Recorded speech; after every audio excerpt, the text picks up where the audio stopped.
अस्सलाम वालेकुम। छोटी ईद की बड़ी खुशियां आपको बहुत बहुत मुबारक हो।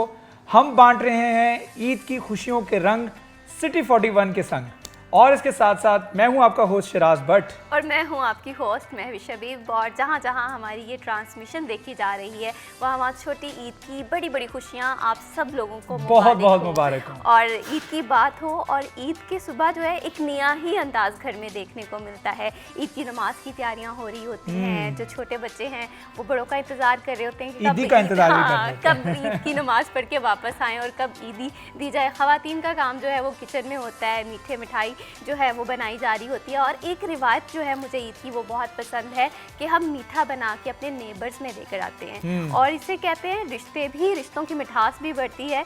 और ईद जो है त्यौहार ही अपनों के साथ मनाने का, इसे जितना हो सके इस मोमेंट को एंजॉय करें, जितना हो सके गेट टुगेदर्स करें, फैमिली के साथ एंजॉय करें।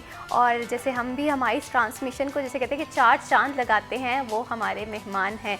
और हमारी खुशकिस्मती है कि यहाँ पर स्टूडियो में हमारे साथ इतने स्पेशल गेस्ट आते हैं जिनसे हम फैसलाबाद के मतलब बातें करते हैं, उनकी लाइफ से मतलब बातें करते हैं, वो किस तरह से ईद सेलिब्रेट कर रहे हैं, इस हवाले से गुफ्तगू होती है और हमारी ट्रांसमिशन को 4 चांद लग जाते हैं। तो शराज जो हमारे आपके गेस्ट हैं उनके हवाले से मैं कहती हूँ बगैर किसी तारीखीर के इंट्रोडक्शन करवाया जाए, क्योंकि जो हमारे ये वाले गेस्ट हैं वो बहुत बहुत बहुत ज़्यादा स्पेशल हैं। बिल्कुल स्पेशल तो सारे गेस्ट हैं, लेकिन जो आज हमारे साथ गेस्ट मौजूद हैं उनसे मेरा पर्सनल भी ताल्लुक़ है। और माशाल्लाह फैसलाबाद शहर की बड़ी अहम शख्सियत है।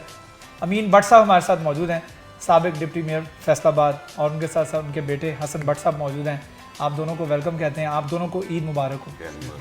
कैसे हैं? खैरियत से भट्ट साहब? भट्ट साहब, ईद के हवाले से बात करें तो माशाल्लाह मैंने आपको हमेशा देखा है कि आप ईद पे भी, जिसे कहते हैं ना, वो कारखाना बाज़ार के अंदर एक मंजा मशहूर है, भट्ट साहब का मंजा, आप वहाँ पे पाए जाते हैं, अपने कारकुनान के साथ पाए जाते हैं। तो कभी घर वालों की तरफ से कंप्लेन नहीं है कि आप ईद भी सारी अपने कारकुनान के साथ ही मनाते हैं? बिस्मिल्लाहिर्रहमानिर्रहीम। एक तो मैं भट्ट साहब आपको और आपके चैनल को ईद मुबारक, खैर मुबारक, थैंक यू, पेश करता हूँ। असल में बात यह है कि जो होता है ना वर्कर, अवामी वर्कर, वो होता है जो 24 घंटे अवाम को देता है। तो फैमिली की तरफ से शिकायत इसलिए नहीं आती।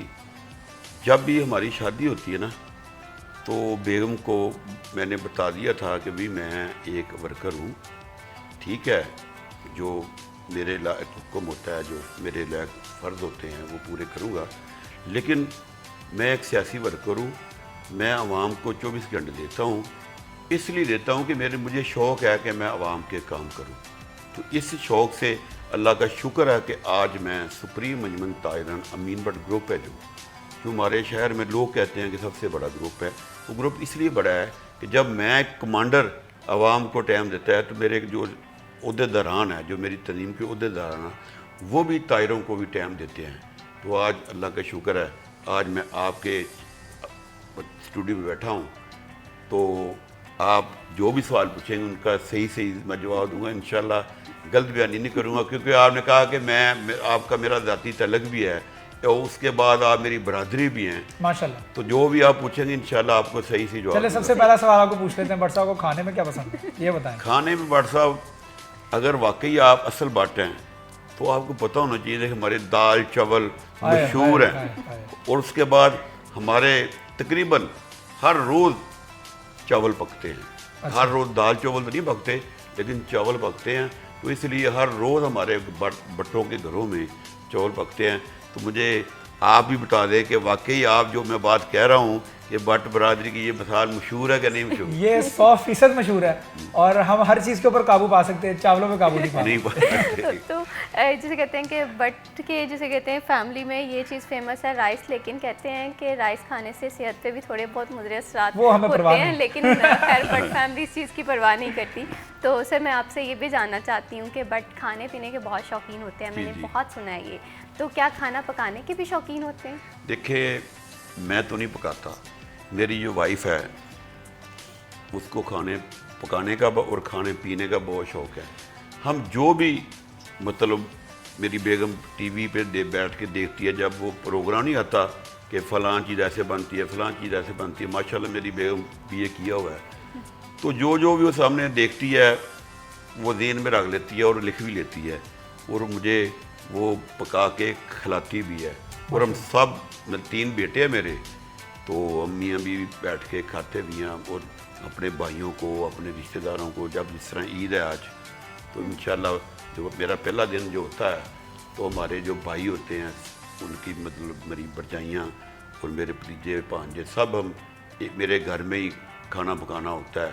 वो तो और पहला दिन तो मुकम्मल तौर पर जो ईद का होता है ना, तो खाने पीने में ना गुजर जाता है। और मेरी बीवी अच्छे तरीके से पका भी लेती है और अच्छे तरीके से शौक़ से हम खिलाते भी हैं। बिल्कुल। यहाँ पर हसन, मैं आपसे जानना चाहूँगी, जिस तरह से भी खाने पीने की बातें चल रही हैं, तो क्या आप भी फूडी हैं? अगर फूडी हैं तो आपको घर में क्या चीज़ है जो चाहते हैं कि फरमाइश पे बनाएं, ये तो बननी चाहिए ईद वाले दिन? कोई स्पेशल डिश? हसन, मैंने आपको बताया कि आपको मैंने छोटा सा देखा हुआ वही है। मुझे याद आ गया, मैंने आपको छोटा सा देखा। माशाल्लाह आपकी काफ़ी हाइट हो गई है। मैं बट साहब के घर पे आया था और आप बिल्कुल छोटे से थे। तो माशाल्लाह। हसन, मुझे बताओ कि क्या स्टडी क्या कर रहे हो आप? मैं 9th में जी। तो पेपर्स दे दिए हैं या अभी देने? अभी देने। अच्छा, देने।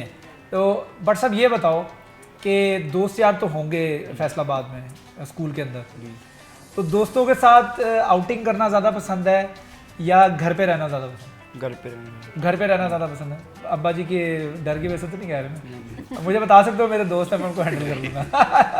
अच्छा, ये बताओ कि ईद पर सबसे ज़्यादा ईदी किससे मिलती है, अम्मा से या अब्बा जी से? पापा से मिलती है। मांगनी पड़ती है, खुद ही मिल जाती है? खुद ही मिल जाती है। अच्छा, पापा के बाद किससे मिलती है? मम्मा से। ठीक है। तो ये बताएं कि ईदी का करते क्या? ये बड़ा टेक्निकल सवाल है। ये खाने पीने पे ज़्यादा लगती है, पहनने पे ज़्यादा लगती है या आउटिंग पे ज़्यादा लगती है? आउटिंग पे, दोस्तों यारों के साथ। अच्छा, फिर होता है कि जी पहला दिन तूने दावत करानी है, फिर तूने दावत करानी, फिर तूने दावत करानी, फिर तूने दावत। आपकी बारी कितने नंबर पे आती है? मेरी पहले नंबर पे आती है। सबसे पहले आप करवाते हैं क्योंकि भट्ट साहब के बेटे हैं। तो भट्ट साहब मुझे बताएं कि आप भी लड़कपन में, बचपन में हसन की तरह थे या आप थोड़े चेंज थे? देखिए, मैं शुरू से मतलब शरीफ बच्चा था। अच्छा। जिस तरह आजकल के लोग बच्चे जो बहुत शार हैं, तेज हैं, इस तरह तो मैं नहीं था। लेकिन जिस तरह बच्चे को मोबाइल दे दे, मैं इतना मोबाइल नहीं चला सकता जितना ये बच्चे चला लेते हैं। तो बात यह है कि मैं शुरू से ही मतलब पढ़ाई में दीन था, तो शुक्र अल्लाह का मैंने BA किया हुआ है। तो खाने पीने का शौक़ था, खाने पीने का शौक़। तो अब मैं फिर ये कहने लगा हूँ कि बट बरादरी में वैसे ही छोटे बच्चे समझ लें या बड़े देख लें, वो खाने पीने का शौक़ उनको बचपन से ही होता है। और बरादरी मशहूर है कि बट बहुत खाने पीने में मशहूर है और दुबले भी होते हैं। लेकिन मेरी फैमिली इतनी मोटी ताज़ी नहीं है, लेकिन दरमियाने जिस तरह आप देख ले कि मैं भी इतना मोटा नहीं हूँ, लेकिन मैं इतना बट साहब खाता भी नहीं हूँ। बात बट तो बहुत 2-2 4-4 प्लेटें खा जाते हैं ना, लेकिन मैं वो बट नहीं हूँ। अच्छा खाते हैं लेकिन थोड़ा खाता तो क्या हम ये कह सकते हैं कि बट फैमिली जो है वो खाने के साथ साथ फिटनेस का भी ख्याल रखती है?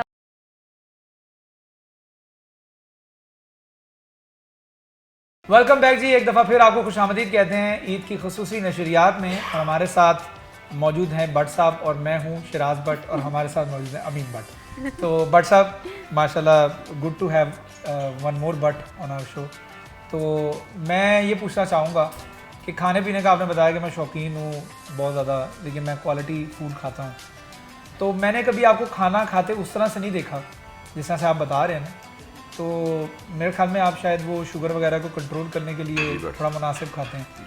तो अच्छा, ये बता दीजिए कि कभी घर वालों से कोई ईद दूर भी गुजरी है? नहीं भट्ट साहब, अल्लाह का शुक्र है कि जितनी भी ईदें आ रही हैं मैं अपने घर पे, जब शादी हुई थी, जब शादी से पहले भी मैंने ईद माँ बाप के साथ गुजारते थे, जब शादी हो गई है अब अल्लाह का शुक्र है फिर अपने बीवी के साथ, अपने बच्चों के साथ गुजारता हूँ। हमेशा अल्लाह का ये शुक्र है कि कभी भी ऐसा कोई वाक़या नहीं हुआ कि मैं बच्चों से दूर या माँ बाप से दूर मतलब रहकर ईद आई हो। ईद हमेशा माँ बाप के साथ गुजरी है और अब अपने बच्चों के साथ गुजार रहा हूँ। बिल्कुल सही, बिल्कुल सही है। यहाँ पर मैं आपसे जानना चाहूँगी, यहाँ पर ईद के हवाले से बात हो रही है।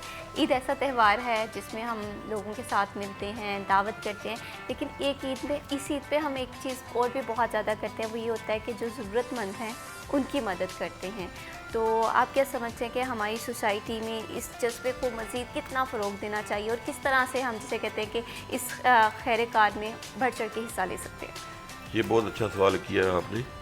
देखिए, एक तो रमज़ान का महीना है, रहमत का महीना है, और इसमें लोग, हमारे दोस्त, हमारे भाई, हमारे जो रिश्तेदार हैं, हम खुद भी रमज़ान में जो ज़कात भी निकालते हैं, तो इस महीने में बरकत से ज़रूरी नहीं है कि ज़कात निकाले, ज़कात के तो निकालनी होती है।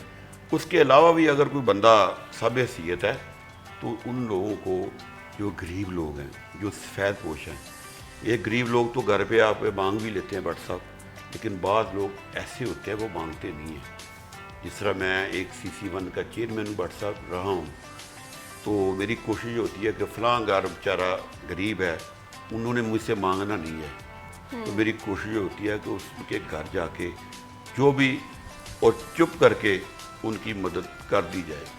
तो मैं आपके हवाले से, इस चैनल के हवाले से, क्योंकि मैं एक साबका डिप्टी मेयर भी हूँ, साबका चेयरमैन भी हूँ, तो जिस तरह मैं अपनी बात बता रहा हूँ, मैं तो कोशिश करता हूँ ईद की खुशी में जो गरीब लोग होते हैं, जो हकदार होते हैं, उनको भी ईद की खुशियों में शामिल करना चाहिए। मैं तो ये कोशिश करता हूँ, ज़कात तो निकालनी होती है, उसके साथ अगर मेरे पास कैपेसिटी है तो मैं चाहता हूँ मेरे जितने भी ताजर दोस्त हैं, जितने भी सब हैसियत लोग हैं, उनको भी चाहिए कि इस महीने में, इस महीने के बाद भी, ये ज़रूरी नहीं है कि इस महीने में मदद करनी है, हम कोशिश किया करें कि इस महीने के बाद भी हम कोशिश करें। अब जिस तरह आज ईद है, तो ईद से पहले या ईद वाले दिन हमें कोशिश करनी चाहिए, जो ज़रूरतमंद हैं, जो गरीब हैं, जो सफ़ेदपोश हैं, जो नहीं मांगते, उनके घरों में जाकर खुद हमें उनकी मदद करनी चाहिए। बिल्कुल भट्ट साहब, एक चीज़ हम ये भी देखते हैं कि अगर हम हेल्प करने की बात करें, बहुत सारे ऐसे लोग हैं जो मदद तो करते हैं, लेकिन क्या करते हैं, वो फ़ोटो सेशन के लिए कैमरा साथ लेकर जाते हैं, जिसकी वजह से बहुत सारे ऐसे लोग भी हैं जिन्हें हकीकी मदद की ज़रूरत होती है, लेकिन वो उस तरह से सामने नहीं आ पाते।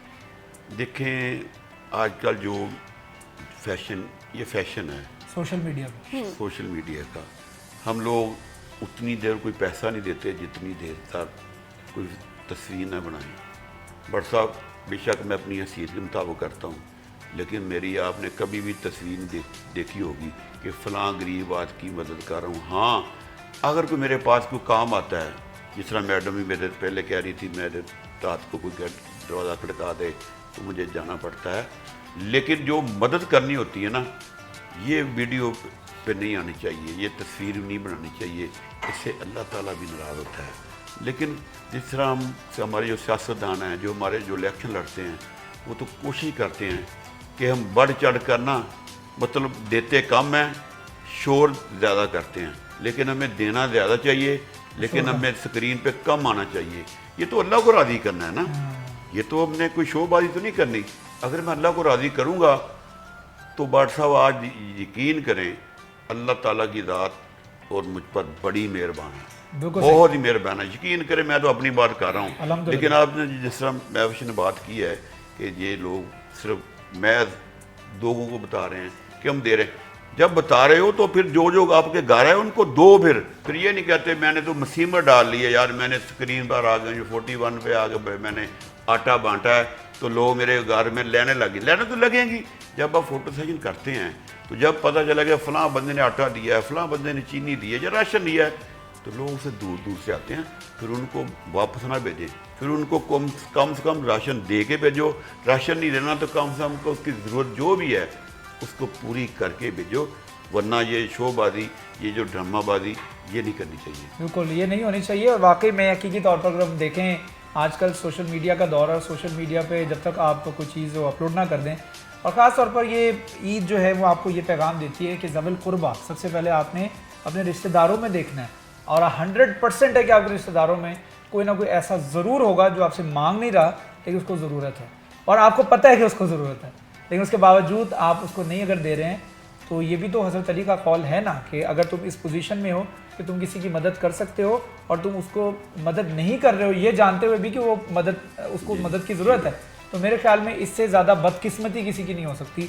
तो सबसे पहले आप ये देखें कि आपके अहले खाना में, आपके रिश्तेदारों में, अजीज़ अक़ारब में कोई नीडी तो नहीं है, किसी को ज़रूरत तो नहीं है, पैसों की ज़रूरत हो सकती है, किसी का बिजली का बिल होता है। अब यकीन करें हम जो हैं we are living the life of kings, हम बादशाहों की ज़िंदगी गुजार रहे हैं। बट सब ऐसे ही कि हम जब दिल करता है हम चिकन खा लेते हैं। ऐसे ही है। ऐसे लोग हैं जिनको चिकन खाने को मिलता है ईद वाले दिन, कि उनसे बच्चों से पूछो आज तुम्हारी ईद है, आज हमारी ईद है, आज हमें चिकन खाने को मिला।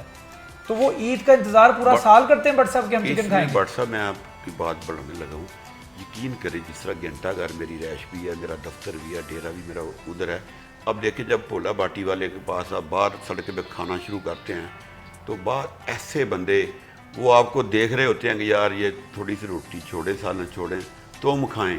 तो बात यह है, एक तो हमें बाहर बैठ के खाना नहीं खाना चाहिए। अगर बाहर बैठ के खाना खा रहे हैं तो वो जो देख रहा है उसको बुला के हमें फौरी उनको खाना खिला देना चाहिए। वरना बंदे को वैसे कहते हैं ना यार मुझे नज़र लगी, मेरा पेट ख़राब हो गया, मुझे खाना हजम नहीं हुआ। तो मैं ये आपके चैनल से फिर अपनी वाम को बताना चाहता हूँ, एक तो बाज़ार में बैठ के खाना मत खाएं।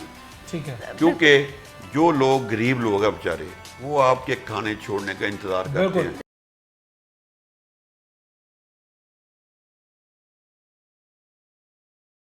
Welcome back. सिटी 41 की खुसूसी ईद ट्रांसमिशन में वंस अगेन आपको वेलकम कहते हैं। बड़ी ईद हो या छोटी ईद हो, जिसे कहते हैं मीठे का इस्तेमाल लाजमी किया जाता है। और छोटी ईद को तो कहते ही मीठी ईद हैं और ख़ासकर मीठे पकवान का अहतमाम किया जाता है। यही वजह है कि कोई रसमलाई खाना पसंद करता है, कोई कस्टर्ड खाना पसंद करता है और ख़ातून जो हैं वो किचन में ही रहती हैं, क्योंकि ये ईद जो है कहा जाता है कि ख़वातीन की किचन में ही गुजरती है। तो इस वक्त तो मर्द भी किचन में ही हैं। तो हमारे शेफ जानजेब जो हैं और मैं, हम दोनों किचन में हैं। तो शेफ जानजेब से पूछ लेते हैं कि आज ईद की मुनासिबत से क्या बनाना चाहते हैं। अच्छा मुझे शेफ ये बताएगा कि ईद के तीसरे दिन के हवाले से आज समझ लें, असूम कर लें, अंदाज़ा लगा लें कि आज तीसरा दिन है, तो तीसरे दिन कुछ पकवान पकाने हों तो क्या एक अच्छा सा डिश बनाए। अच्छा अगर मुझे कहा जाए ना कि ईद के 3 दिन है, ये मतलब 2 दिन है, पहला दिन है, कुछ भी है, तो मैं कहता हूँ एक चाय का कप हो, साथ में कुछ फ्रूट केक या कोई केक पीस मिल जाए ना तो बस जिंदगी आसान। अच्छा मेहमान ये नहीं कहते, नहीं, मेहमान कहते हैं केक जरा अच्छा वाला होना नहीं, जो मेरे घर मेहमान आता है वो भी यही कहते हैं मीठा होना चाहिए। चाहिए। क्या बना रहे हैं? तो हम कोकोनट केक बना रहे हैं जो बेकरीज में मिलता है और हम अपने बचपन में खाते रहे, जो कोकोनट में रोल होता है पिंक कलर का केक, वो बना रहे हैं। ठीक है। और इसकी रेसिपी क्या है? रेसिपी बहुत ज़्यादा इजी है। अंडे, चीनी है, कोकोनट है डेसिकेटेड और स्ट्रॉबेरी जैम और मैदा है और बेकिंग पाउडर है। सारी चीज़ों को मिक्स करेंगे, उसके बाद जब केक बेक हो जाएगा तो देन उसको शीरे में डिप करके कोकोनट में रोल कर देंगे। बिस्मिल्लाह करें। तो इसके साथ साथ अगर हम बात करें कोकोनट केक के हवाले से या इसके अलावा जितने भी पकवान हमारे यहाँ तैयार होते हैं वो सारे के सारे जो हैं वो गोल्डन कुकिंग ऑयल के अंदर तैयार किए जाते हैं। ख़ास तौर पर माह रमज़ान हमने पूरा का पूरा गुजारा है गोल्डन कुकिंग ऑयल का इस्तेमाल करके ही हमने पकवान अपने तैयार किए। उसका फ़ायदा पता क्या है? उसका फ़ायदा ये है कि ये कोलेस्ट्रॉल फ्री है, विटामिन ए, डी और ई से भरपूर है, आपकी सेहत का ज़ामिन है और ख़ास तौर पर कोलेस्ट्रॉल फ्री है। इससे ज़्यादा आपको क्या चाहिए कि आपको ऑयल भी चाहिए और कोलेस्ट्रॉल फ्री भी हो, यानी आपको कोई सेहत का प्रॉब्लम नहीं आएगा, सेहतमंद रहेंगे आप, तंदुरुस्त रहेंगे, तवाना रहेंगे, खाना भी लजीज बनेगा। तो गोल्डन कुकिंग ऑयल जो है वो आपके सेहत का ज़ामिन है और इसमें जितने भी पकवान हम तैयार करते हैं क्योंकि कनोला और सोयाबीन का मरकब है उसी से तैयार किया जाता है और खालिस तैयार किया जाता है, तो जायके के ऊपर तो कोई कॉम्प्रोमाइज़ नहीं है। बिल्कुल शराज, गोल्डन बनास्पति भी हमारा इंतखाब है। बेकिंग के हवाले से भी गोल्डन बनास्पति को इस्तेमाल किया जाता है और इसकी सबसे अच्छी बात यह है कि ये माहिरीन की निगरानी में तैयार किया जाता है। इसकी क्वालिटी को यकीनी बनाने के लिए इसे 100% इजाफी अशिया से पाक रखा जाता है। खाने को टेस्टफुल बनाता है, खुश रंग बनाता है, खुद जायका बनाता है। ये पाम, सोयाबीन्स और जिसे कहते हैं कपास के बीज का ये बनास्पति मरकब है। ग़िज़ाइयत के लिहाज से बात करें, ग़िज़ाइयत में ये भरपूर है। विटामिन ए और विटामिन डी की ग़िज़ाइयत इसमें अच्छे तरीके से मौजूद है। तो वो ख़वातीन जो अपने बच्चों की, अपनी फैमिली की हेल्थ से कंप्रोमाइज़ नहीं करती, उनका इंतखाब जो है गोल्डन बनास्पति है। हमारे किचन में भी गोल्डन बनास्पति इस्तेमाल होता है। आप पराठा बनाएँ, आप बेकिंग करें, आप मिठाई बनाएँ, कोई भी चीज़ हो वो गोल्डन बनास्पति के बगैर अधूरी है। इसके साथ साथ अगर हम बात करें पकवान के हवाले से तो मसाला जात जो है पकवान का बड़ा ही स्पेशल पार्ट होता है। और मसाले के हवाले से बात करें तो हमारे माशाल्लाह कंट्री प्लस जो है उसके मसाले और ख़ास तौर पर जो 12 जार आपको नज़र आ रहे हैं ना बड़े प्यारे प्यारे, ये हमारा इंतखाब होता है। और ये आपको इस 12 जार्स का फ़ायदा पता क्या है कि ये तो 11 जार्स मैंने कर दिए साइड पे, ये आपको दिखाता हूँ। ये जार है, इसके अंदर से जितना आपने मसाला इस्तेमाल करना है उतना इस्तेमाल करने के बाद आपने इसके ढक्कन को जो है एज इट इज़ इसी तरीके से बंद कर देना है। ना आपके हाथ गंदे हुए हैं, ना आपका ये मसाला जो है बाहर गिरा है, ना इसके अंदर मॉइस्चर गया है, ना ये गीला हुआ है, ना ये ख़राब होगा। और ना रबड़ बैंड लगा के वापस रखने की रबर बैंड लगा के वापस, और ये किचन के अंदर गुम भी नहीं होगा। उसकी वजह ये है कि आपने इसको रख लेना है इस किचन बॉक्स के अंदर। अभी आपको किचन बॉक्स चाहिए, कोई मसला नहीं, वो भी आपको दे देते हैं। आपने 12 जार ऑर्डर करने हैं, 12 जार ऑर्डर करेंगे तो आपको ये किचन बॉक्स जो है बिल्कुल मुफ्त मिलेगा कंट्री प्लस की जानिब से। और अगर आप कंट्री प्लस की कोई भी प्रोडक्ट खरीदना चाह रहे हैं तो अभी जाइए अरमा स्टोर के ऊपर, अरमा स्टोर से आप कुछ ऑर्डर करते हैं, टमाटो केचप ऑर्डर करते हैं, 12 जार्स ऑर्डर करते हैं, कढ़ाई गोश्त ऑर्डर करते हैं, या कोई भी मसाला जात ऑर्डर करते हैं, कोई सरसों का तेल ऑर्डर करते हैं, कोई भी चीज़ ऑर्डर करेंगे आपको अरमा स्टोर से आपके घर पहुंचेगी डायरेक्ट डिलीवरी। तो फ्री डिलीवरी है, फौरी तौर पर फ़ोन उठाइए। अगर आपको कोई प्रोडक्ट चाहिए, ईद के हवाले से कोई चीज़ बनानी है तो अभी उठाइए फ़ोन, नंबर आपकी स्क्रीन के ऊपर है, इसको डायल करें और कोई भी मसाला जात, कोई भी प्रोडक्ट आपको कंट्री प्लस की चाहिए आपके घर पर पहुंच सकती है। बिल्कुल शराज, अगर आपने नोटिस किया हो, देखते हैं कि गर्मी जो है वो आ रही है, बल्कि उसने वेलकम कर दिया है। माह रमज़ान बहुत अच्छा गुजर गया है और गर्मियों के हवाले से बात करें तो क्योंकि इंसान को कोई ऐसे रिफ़्रेशिंग जूस की ज़रूरत होती है जो कि एनर्जी को भी बहाल रखे, टेस्ट में भी अच्छा हो, तो फ्रूटफुल एक ऐसा ट्रांसपेरेंट कैन में मौजूद जूस है जो कि टेस्ट में भी बहुत अच्छा है। यूके, कनाडा, ऑस्ट्रेलिया समेत तरक्की याफ्ता ममालिक में एक्सपोर्ट किया जाता है और हर किसी का फेवरेट है। वट एवर आप छोटे बच्चे हैं, बड़े हैं और कोई भी उम्र के लोग हैं, डिफरेंट फ्लेवर्स में मौजूद है। हर फ्लेवर इसका इतना मज़ेदार है, हर फ्लेवर इतना डिलीशियस है। बहुत सारे ऐसे लोग हैं जो कि बोर हो जाते हैं, अगर मैंगो फ्लेवर है तो डिफरेंट फ्लेवर्स नहीं मौजूद होते, लेकिन फ्रूटफुल के पास डिफरेंट फ्लेवर्स मौजूद हैं और हर फ्लेवर जो है वो बेहतरीन है। बिल्कुल सही कहा आपने। उसके साथ साथ अगर हम बात करें किचन के हवाले से, किचन अप्लाइंसेस के हवाले से, तो जो हमारा इंतखाब रहा है थ्रू आउट द रमज़ान वो फुटाइल किचन के अप्लाइंसेस हैं। फुटाइल किचन के अप्लाइंसेस क्यों हैं वो भी आपको बताता हूँ। एशिया का नंबर 1 ब्रांड है जो कि हर किस्म के तबके के लिए क्वालिटी एंड प्रीमियम प्रोडक्ट्स जो है वो ऑफर कर रहा है। एनर्जी एफिशिएंसी के हवाले से बात कर लेते हैं तो इस पर कॉम्प्रोमाइज़ किया ही नहीं जाता। एनर्जी एफिशिएंसी को मद्देनज़र रख के इसके स्टोव तैयार किए जाते हैं ताकि आपको बिजली और गैस दोनों की बचत मिले। तो और क्या चाहिए, पाकिस्तान के अंदर रहते हुए अगर आपकी बिजली और गैस बच रही है, आप चूल्हा इस्तेमाल भी कर रहे हैं, उसके बावजूद आपकी गैस बच रही है, वो कैसे बच रही है वो भी आपको बता देता हूँ कि तेज़ी से खाना बनता है। 2-3 मिनट में खाना जो है तैयार हो जाता है। हमारा एक्सपीरियंस रहा है, हमारा तजुर्बा रहा है, हमने यहाँ पे जितने भी पकवान तैयार किए हैं वो फुटाइल के स्टोव्स के ऊपर तैयार किए हैं। इसका ताकतवर फ्लेम जो है और तेज़ी से खाना तैयार कर देता है, खाना जलता भी नहीं है, उसके क्वालिटी के ऊपर कोई कॉम्प्रोमाइज़ नहीं होता। तो यही वजह है कि हमारा इंतखाब जो है फुटाइल के स्टोव्स रहे हैं। और सेफ्टी के हवाले से बात करें तो 12 किस्म के सेफ्टी मेजर से होके बैनुल-अक़वामी इंटरनेशनल सेफ्टी मेजर से होकर गुजरते हैं इसके स्टोव्स।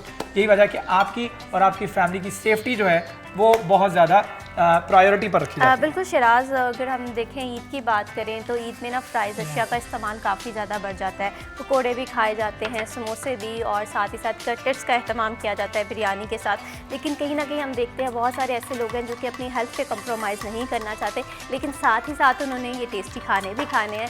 तो इसका हल जो है दी ज़ूब किचन टॉवल है। ये अप टू 260 कैलोरीज जो है अब्जॉर्ब करता है और आप गिल्ट फ्री खाना खा सकते हैं। आपके घर गेस्ट आएँ तो आप ज़ूब किचन टॉवल को, जैसे कहते हैं, दस्तरखान का लाजमी हिस्सा बनाएं, क्योंकि बहुत सारे ऐसे गेस्ट होते हैं जो कि काफ़ी ज़्यादा डाइट को लेकर भी कॉन्शियस होते हैं, अपने हेल्थ को लेकर भी कॉन्शियस होते हैं। तो उनके लिए जो सोल्यूशन है वो आपके पास है दी ज़ूब किचन टॉवल।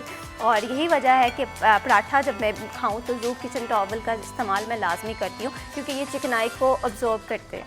बिल्कुल। इसके साथ साथ अगर हम बात करें ड्रिंक के हवाले से तो हमारे यहाँ जितनी भी ड्रिंक्स तैयार की गई हैं, और माह रमज़ान के हवाले से बात करें तो रमज़ान का सोचें और ड्रिंक का सोचें तो रूह अफ़ज़ा आता है जहन में।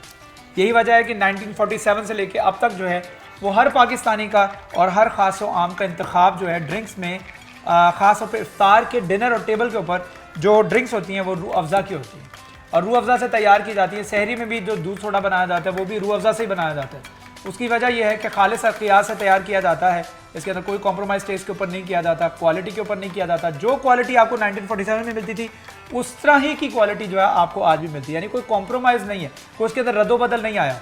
और टैगलाइन के हवाले से बात करें तो चल मेरे लाल इनकी एक टैगलाइन है।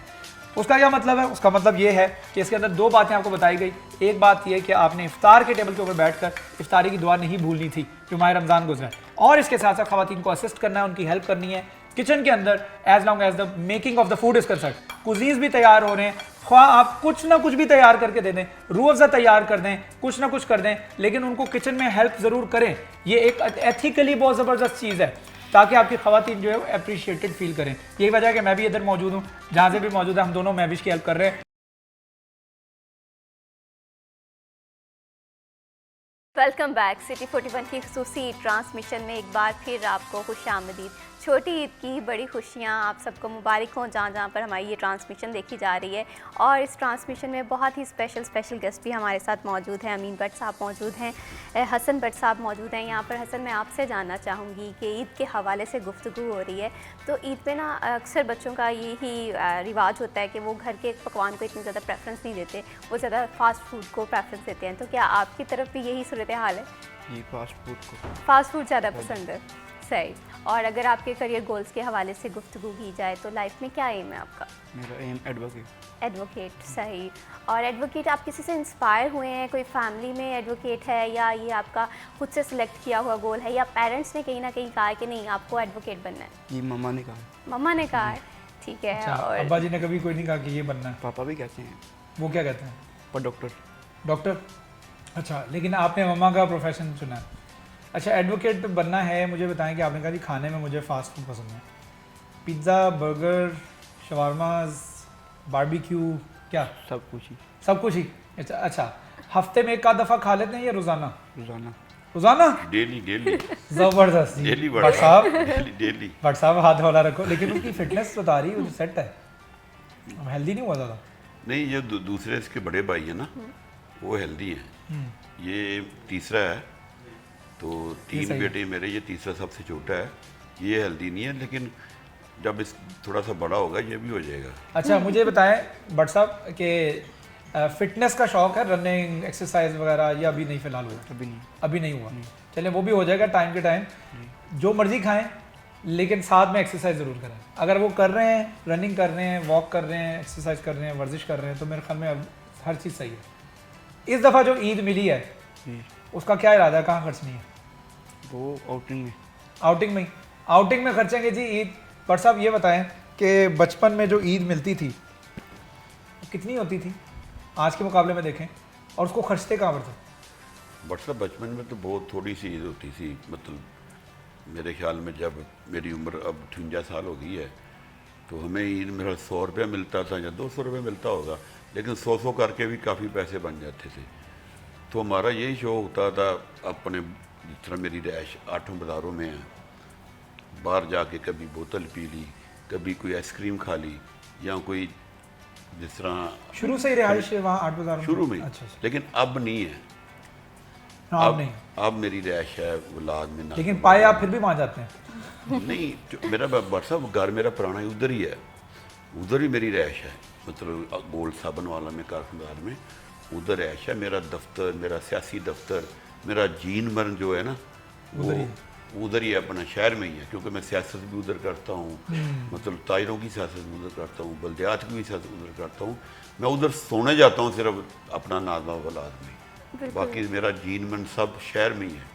बट साहब ये भी बताइएगा कि जैसे अभी आपने बात की कि बचपन की ईद के हवाले से, और बचपन में आपको ईद दी जाती थी, अब ये टाइम आ गया कि आपको ईद देनी पड़ती है। जाहिर सी बात है, आप घर में सबसे बड़े भी हैं, तो जब बच्चों को ईद दी जाती है तो बच्चों का ये होता है कि नहीं हमें इतनी ईद चाहिए। तो क्या आपके बच्चे इस हवाले से ज़िद करते हैं? असल में बात यह है कि अल्लाह का शुक्र है कि बच्चों को जितनी भी ईद दी जाती है वो मुनासिब दी जाती है। अगर बिल फर्ज उनको कोई फंक्शन, दोस्तों का फंक्शन हो, वो कहते हैं बाबा हमारा फंक्शन पे जाना है, हमें कुछ ज़्यादा दे, तो ज़्यादा दे भी देते हैं। लेकिन शुक्र अल्लाह का, बच्चे मेरे कोई ज़िद नहीं करते। ये छोटा है, सबसे मुझे प्यारा भी है, तो आप इससे बेशक पूछ भी ले, जो भी कहता है मैं मान लेता हूँ। बड़ों को बेशक मैं डांट भी देता हूँ, इसको मैं डांटता भी नहीं हूँ कि सबसे मेरा लाडला बेटा है। देखें ना आप, उनका सवाल कर रहे हैं, वो कितना शर्मा रहा है स्क्रीन के सामने। इंट्रोवर्ट है थोड़ा। हाँ। जी। तो मैं भी जब व्हाट्सअप, आपको पता है कि जब पहले 41 का जब चैनल शुरू हुआ ना, तो सबसे पहला इंटरव्यू मेरा था आपका 41 पे, और मेरे दफ्तर में लिया गया था।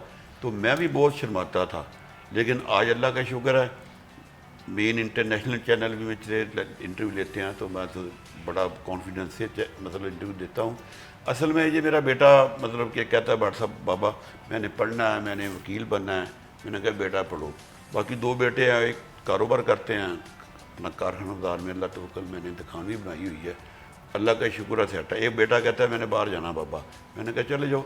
लेकिन ऐसा अल्लाह का, ये अल्लाह की बड़ी मेहरबानी है कि जिस तरह औलाद जिस किसी की मतलब बदतमीज निकल आती है या कोई मतलब नशा वगैरह करने लगती, ये मुझ पर अल्लाह ताला की बड़ी मेहरबानी है कि मेरे 3 बेटे हैं, बेटी कोई नहीं है लेकिन मेरे तीनों बेटी हैं। लेकिन अल्लाह की बड़ी मेहरबानी है, नमाज भी पढ़ते हैं, बड़ों की इज़्ज़त भी करते हैं, छोटों से मोहब्बत से पेश आते हैं। तो मैं चाहता भी यही हूँ, तो मैं यही चाहता हूँ जिस तरह मेरी औलाद है माँ बाप की फर्माबरदार है, बड़ों की फर्माबरदारी करते हैं, छोटों से मोहब्बत करते हैं। इस अगर औलाद अल्लाह दे ना तो इस तरह की नेक दे। माशाल्लाह माशाल्लाह। तो अगर औलाद ऐसी हो जाए, खुदा ना खासा जिस तरह आप सुनते हैं फलां हो गया, फलां हो गया, बंदा बेसुकून हो जाता है। मैं बेशक हूँ एक छोटा ताजर हूँ, मैं कोई अरबपति खरबपति नहीं हूँ बट साहब, आपको पता है।